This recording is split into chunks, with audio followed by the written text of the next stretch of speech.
Hello नमस्कार, एके lucky इक्यासी channel में आप सभी का हार्दिक स्वागत। चैनल को सब्सक्राइब जरूर करें, वीडियो को लाइक शेयर करें। कक्षा 8 मॉडल पेपर विषय गणित भाग 2 15 से लेकर 25 तक क्वेश्चन हल करेंगे। 15 नंबर का क्वेश्चन। 25 विद्यार्थियों में से 72% विद्यार्थी गणित में रुचि रखते हैं। कितने विद्यार्थी गणित में अच्छे नहीं हैं, ये बताना। यानी 72% विद्यार्थी गणित में अच्छे हैं, तो गणित में अच्छे नहीं विद्यार्थी कितने प्रतिशत होंगे? तो 100 में से 72 निकाल लेते हैं।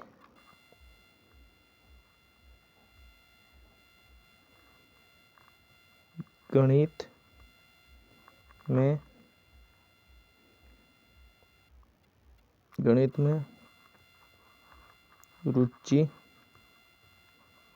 नहीं रखने वाले विद्यार्थी,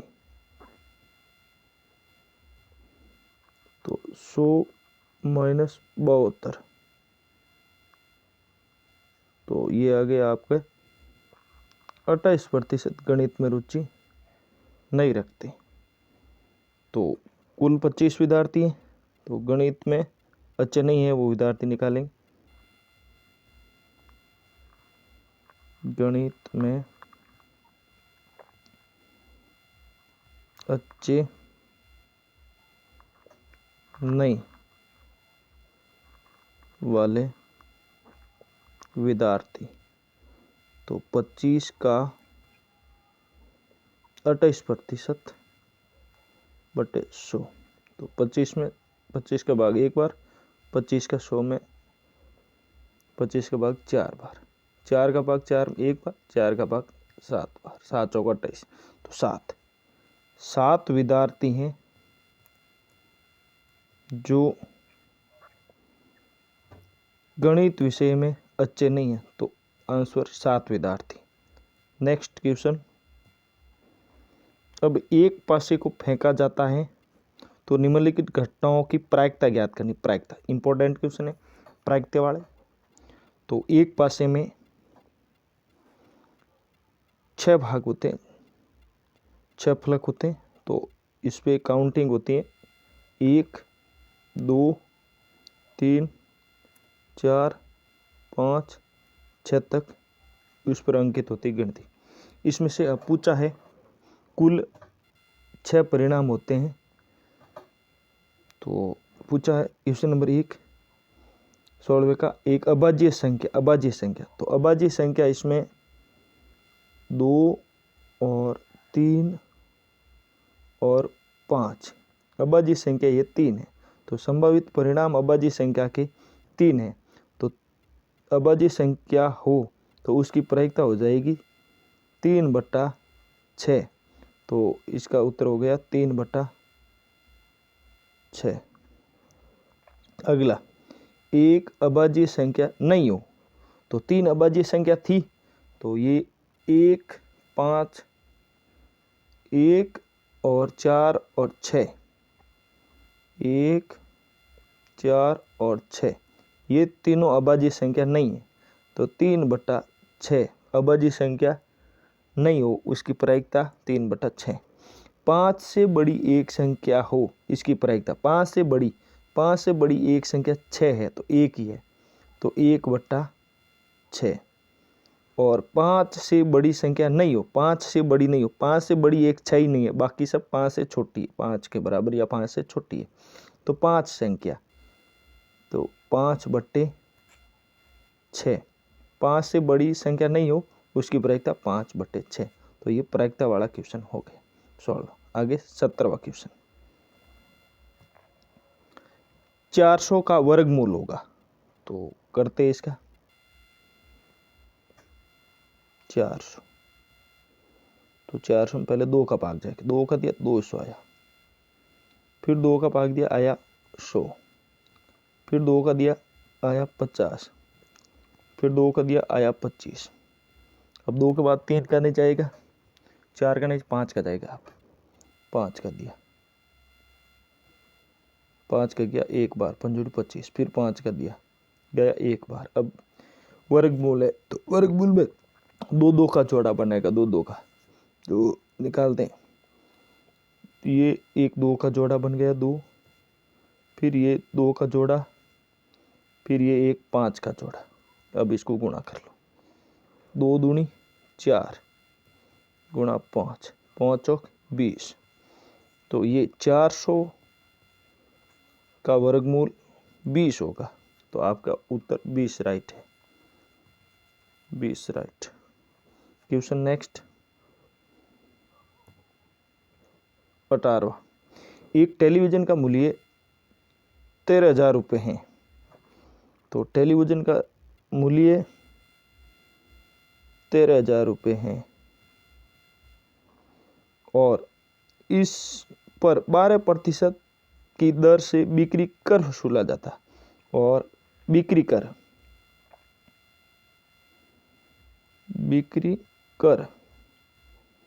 12% से वसूला जाता।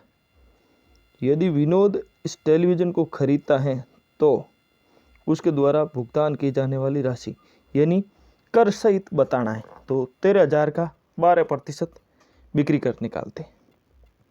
तो बिक्री कर 12% है, तो बिक्री कर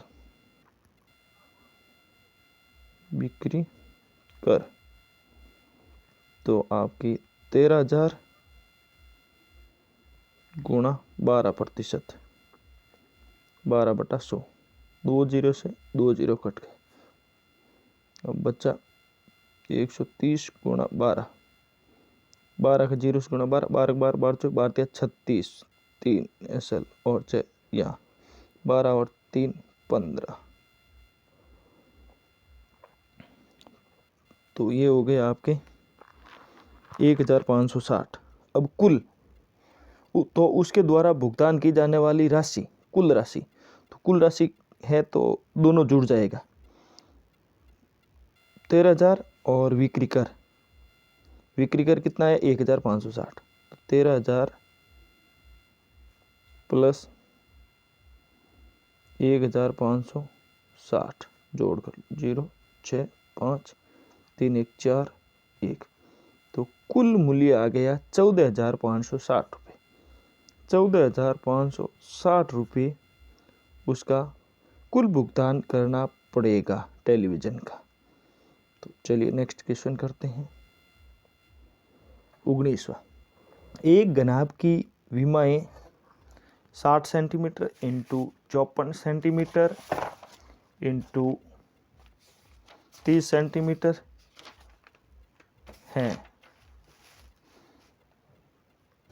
इस घनाभ के अंदर 6 सेंटीमीटर भुजा वाले कितने छोटे घन रखे जा सकते। तो पहले प्रत्येक घन का किनारा L बराबर 6 सेंटीमीटर होगा और घन का आयतन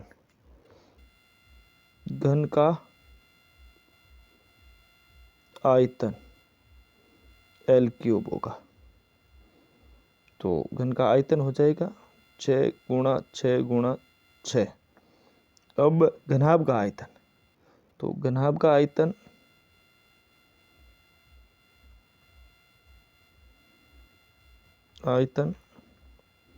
L into B into H, तो ये तीनों आपस में गुणा हो जाएगा। तो 60 centimetre into 54 centimetre into 30 centimetre, तो ये आ गए। अब हमें निकालना घनों की संख्या कितनी घन आएगी। तो घनाभ का आयतन में घन का आयतन का भाग दे दो तो आपके घनों की संख्या आ जाएगी। तो लिखते हैं घनों की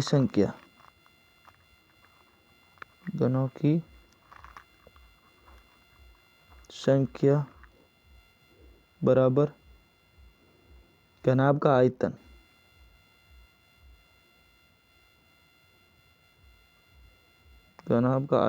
बटा घन का आयतन। तो घनाभ का आयतन 60 सेंटीमीटर गुणा 54 सेंटीमीटर गुणा 30 सेंटीमीटर बटे 6 सेंटीमीटर गुणा 6 सेंटीमीटर गुणा 6 सेंटीमीटर। अब देखो 6 का भाग इसमें गया 10 बार, तो ये लिख दिया नीचे 10। 6 का भाग 9 छंगे 9 बार गया, तो ये 9 लिख दिया नीचे। 6 का भाग 30 में 5 बार गया, तो ये 5 लिख दिया। अब इसको गुणा कर लिया, 10 से 9 गुणे 90, 90 गुणा 5, तो 5 का 0 से हुआ गुणा 0, 5 का 9, 9 पंचे 45, 500 450 450 घन होंगे जो इस घनाभ के अंदर रखे जा सकते, घनाभाकार विमान के अंदर रखे जा सकते 450 घन होंगे। नेक्स्ट क्वेश्चन 20वां। एक किसान की पशुशाला में पशुओं की संख्या, पशुशाला में 20 पशुओं के लिए 6 दिन का पर्याप्त भोजन है। यानी 20 पशु है, 20 पशु का 6 दिन का भोजन है, 20 पशु का 6 दिन का भोजन है। तो एक पशु का कितना होगा, एक पशु का 6 × 20, तो एक पशु के लिए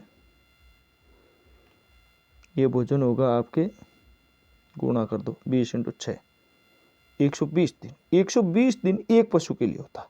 आगे क्या क्वेश्चन कहता है, यदि इस पशुशाला में 10 पशु और आ जाए, यानी 20 पशु पहले थे, 10 अब आ गए, तो कुल पशु हो गए आपके 30। तो आपके कुल पशु हो गए 30 पशु, अब आपके कुल हो गए, तो 30 पशु अब कुल हो गए आपके,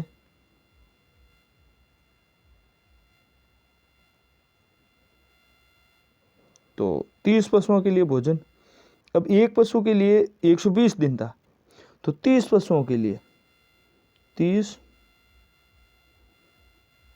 पशुओं के लिए भोजन, तो ये हो जाएगा 120 बट्टे 30, 0 से 0 कट जाएगा, 3 का भाग 1 बार गया, 3 का भाग 12 में 4 बार गया, तो 4 दिन।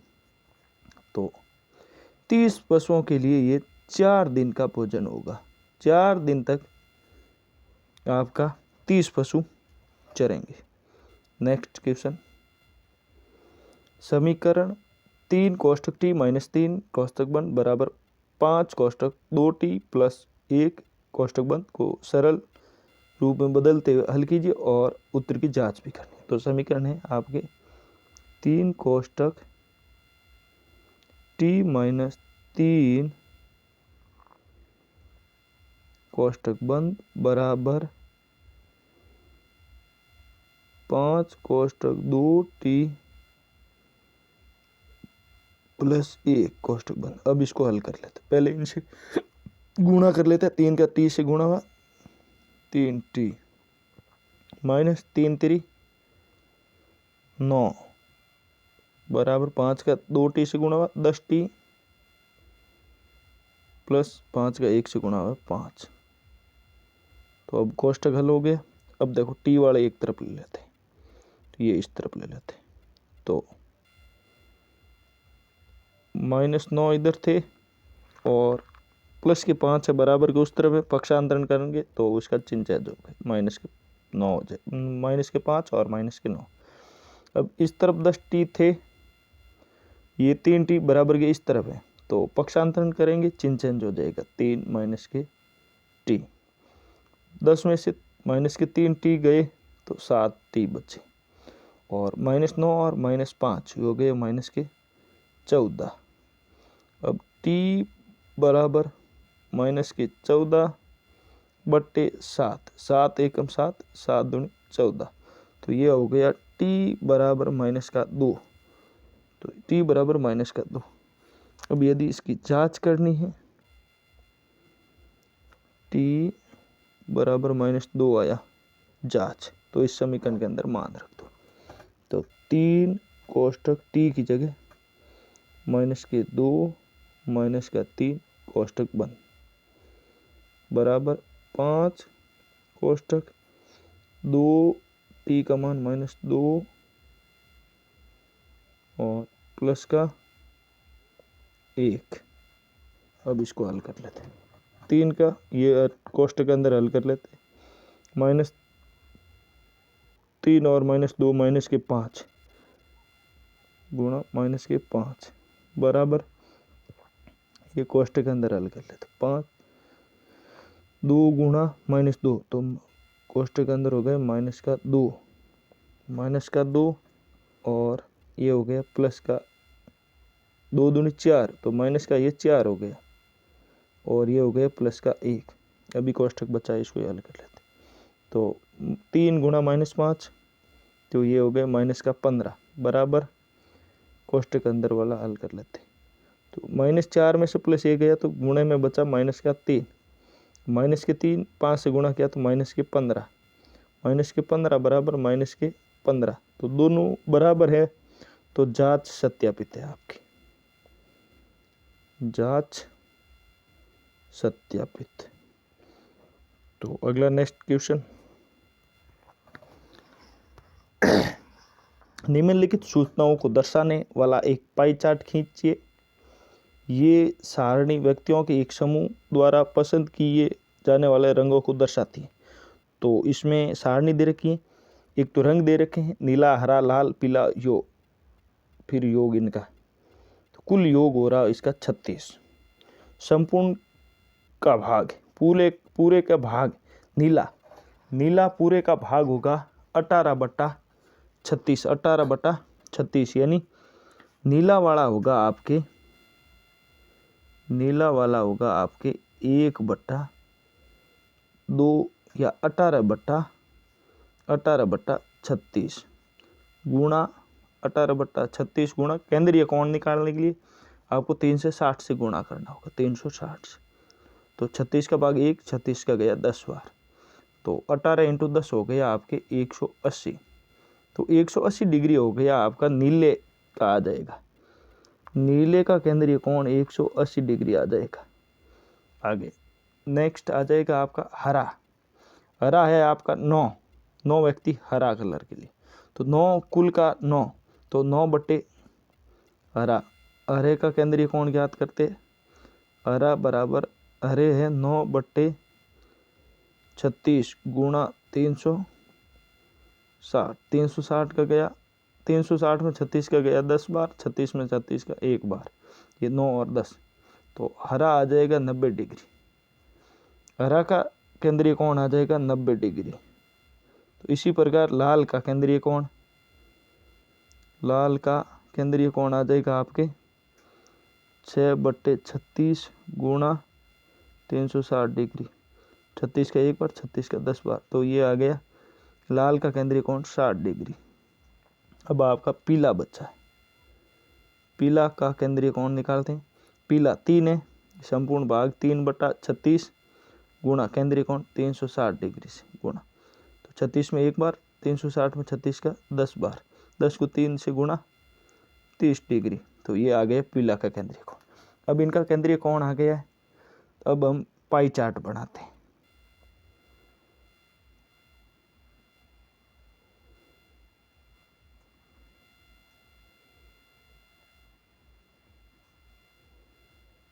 तो ये हमने एक पाई चार्ट ले लिया। अब हमें नीला, तो नीले के लिए 180 डिग्री है, ये हमने लाइन खींच ली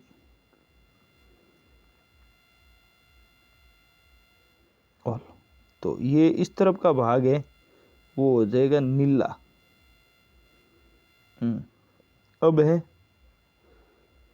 पीछे बचा है 90 डिग्री हरा, तो ये 90 डिग्री ले लेते हैं हरा, ये हरा, ये 90 डिग्री हरा, ये हो गया 180 डिग्री, ये हो गया 90 डिग्री। अब बचा है पीछे लाल है 60 डिग्री, तो ये इस तरफ वाला हो गया लाल, लाल हो गया आपके 60 डिग्री। अब पीछे बचा 30 डिग्री पीला, तो ये हो गया यहाँ हो गया पीला, तो यहाँ लिख देता हूँ पीला। पीला आपके हो गया 30 डिग्री। तो ये आपका एक पाई चार्ट बन गया, पाई चार्ट। तो नेक्स्ट क्वेश्चन 23वां, निम्नलिखित का विभाजन कीजिए। तो भाग देना है समीकरण के अंदर। तो आपके समीकरण को हल करते हैं।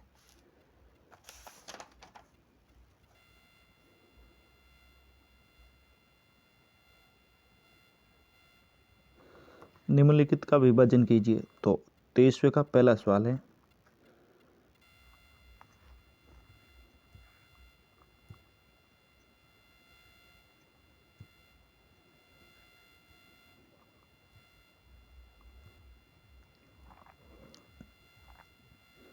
अट्ठाईस एक्स की घात 4 भाग यानी बट्टे में ले लेते 56 एक्स।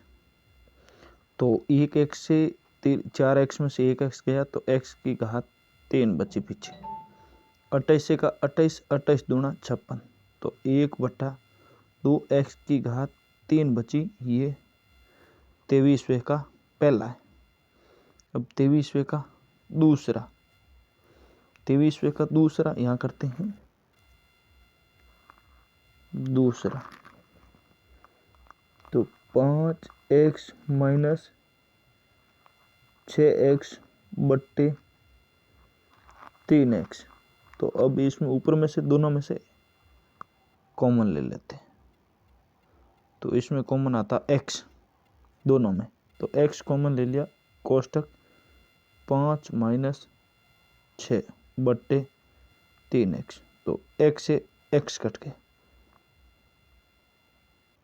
x से x कट गया। इसमें क्वेश्चन में मिस्टेक है, 5x स्क्वायर है, 5x स्क्वायर है। अब दोनों में से कॉमन लिया तो एक x आया, तो यहाँ बचा 5x। तो पीछे बचा 5x माइनस 6 बट्टे 3, तो ये पीछे बचा। नेक्स्ट क्वेश्चन तीसरा 23वें का,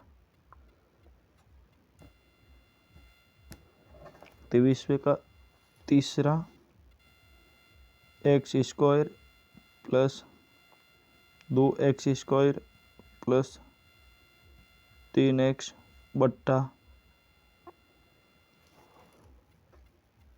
2x। अब इसमें तीनों में से ऊपर कॉमन आ रहा है x, तो ये x कॉमन ले लिया। तो पीछे बचा यहाँ x, यहाँ बचा प्लस के 2x, यहाँ बचे प्लस 3 बटा 2x। अब x से x कट गया, x से x कट गया, तो पीछे बचा x प्लस 2x प्लस 3 बट्टे 2, तो ये पीछे बचा। नेक्स्ट क्वेश्चन 23वें का 4 है, 5 कोष्टक 2x प्लस 1 कोष्टक बंद, कोष्टक 3x प्लस 5 कोष्टक बंद, भाग यानी बट्टा, बट्टा के अंदर है 2x प्लस 1। अब इनमें से कॉमन क्या आ रहे देखते हैं आपके। अब ये ऊपर वाले ये गुणा में, तो ये 2x प्लस 1 और 2x प्लस 1 ये कट जाएंगे, तो पीछे बचेंगे 5 कोष्टक 3x प्लस 5, तो ये पीछे बचे। तो चौथे का उत्तर आ गया ये। अब अगला क्वेश्चन पे चलते हैं,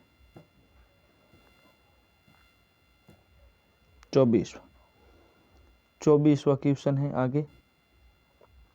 निम्न समांतर चतुर्भुज में अज्ञात XYZ के मानों को ज्ञात कीजिए। एक चतुर्भुज दे रखा है, तो ये चतुर्भुज दे रखा है, इनके ये कोण दे रखा, ये y कोण है, और सामने वाला ये कोण दे रखा 100 डिग्री। तो चतुर्भुज में, समांतर चतुर्भुज में आमने सामने के सम्मुख कोण, ये सम्मुख कोण बराबर होते हैं। तो ये 100 है, तो ये भी y भी 100 डिग्री होगा सम्मुख कोण से, सम्मुख कोण से। तो ये y 100 डिग्री, ये 100 डिग्री, ये 100 डिग्री, तो y आ गया आपके 100 डिग्री। अब दोनों कोणों का मान आ गया, इसका 100 है और इसका आपके आ गया 100। अब पीछे कोण बचे दो, x और z। तो चतुर्भुज के चारों कोणों का मान होता है 360 डिग्री। तो चारों कोण ले लेते हैं, x plus z plus y plus 100 degree बराबर 360 डिग्री। अब इस दोनों का मान ज्ञात करेंगे, तो इन दोनों को एक ही मान लेते हैं। जैसे z और x ये बराबर हो गए, z बराबर x, दोनों बराबर होंगे क्योंकि समूह कोण है, तो इसको x मान लेते हैं। x प्लस y का मान है 100 प्लस 100 बराबर 360 डिग्री। तो 100 और 100 ये हो गया 200 डिग्री, x और x हो गया ये 2x बराबर 360 डिग्री। अब ये 2x बराबर 360 डिग्री माइनस बराबर के उस तरफ 200 गया तो माइनस के 200 हो गए, 360 में से 200 घटाए तो बचा 160 डिग्री। x बराबर 2, इधर 2 के x के गुणा में 2 है तो उस तरफ जाएंगे भाग में, 2 का भाग 1 बार, 2 का भाग 80 बार, तो x बराबर है 80 डिग्री। x का मान 80 डिग्री है, तो x और z दोनों बराबर है, तो z का भी मान 80 डिग्री होगा। आपके x का मान 80 डिग्री है, z का भी मान 80 डिग्री होगा। तो ये x y z तीनों का मान आ गया, x का मान 80 डिग्री, z का मान 80 डिग्री और y का मान 100 डिग्री। तो नेक्स्ट क्वेश्चन आपका 25वां, सबसे लास्ट क्वेश्चन है, तो हल करते हैं इसको।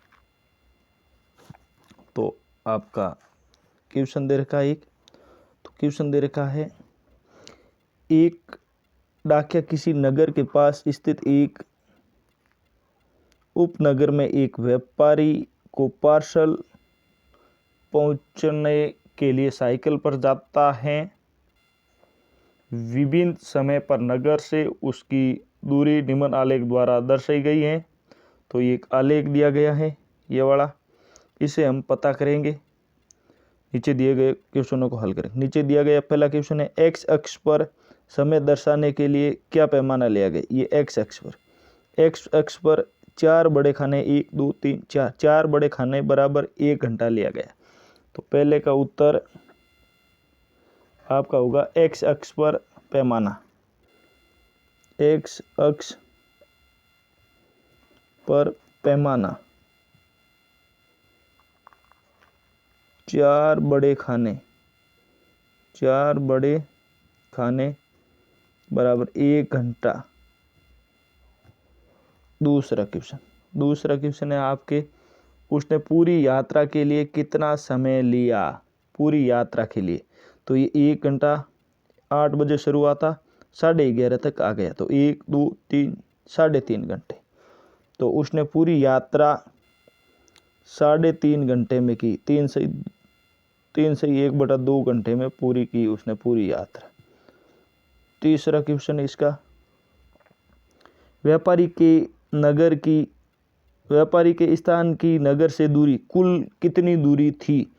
तो व्यापारी यहाँ से प्रारंभ हुआ, 0 से लेके यहाँ तक आया यहाँ, तो ये कुल दूरी हो गई व्यापारी के स्थान की नगर से दूरी 22 किलोमीटर। तो 22 किलोमीटर दूरी तक व्यापारी आया। क्वेश्चन नंबर 4 इसका। चौथा कह रहा है, क्या डाकिया रास्ते में कहीं रुका। हाँ, बिल्कुल रुका। हाँ, ये आलेख के क्षैतिज भाग से इंगित होता है कि 10 बजे प्रातः 10:30 बजे तक रुका। 10 बजे से ये देखो यहाँ रुका था, ये गैप बराबर है, तो यहाँ रुका था। ये प्रातः 10 बजे से 10:30 बजे तक रुका था। थैंक यू ये पूरा मॉडल पेपर मैंने हल करवा दिया, दूसरा भाग भी।